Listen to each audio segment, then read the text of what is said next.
કેમ રોવા બાવા? ડોક્ટરની બીક લાગે. ડોક્ટરને બીક લાગે? ડોક્ટર શું આવે? કોણ ઓય આપણી ઓગણવાડીમાં આવે? અને આ શું કરે ડોક્ટર? સમજી ઈ કણ ઇન્જેક્શન આપે?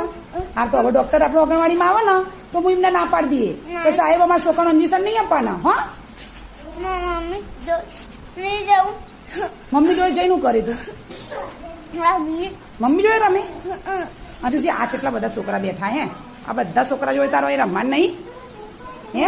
તું તો આવ્યો હે ને, તું તો રોજ છો મસ્ત રમત રમ બેન. પેલી વખતે તે પિચકારી લઈને છે તલવારના જેમ ફરાઈ હતી, નથી ફરાઈ? તે વિડીયો જોયો તો એ આપણી ચેનલમાં હે ને? તો મમ્મીએ જોયો તો, પપ્પાએ ભાઈએ શું કહેતા હતા બધા? મસ્ત વિડીયો બનાવ્યો બેન એવું કહેતા હતા ને? તો તને તો બધું મસ્ત આવડે, રોવાનું નહીં. જો ડોક્ટર આવે ને તો એનો નાચ પાડતી અમારા ભાવાને ઇન્જેક્શન નહીં આપવાનું. હા નહીં આપવા દઉં હું ઇન્જેક્શન. હો ને?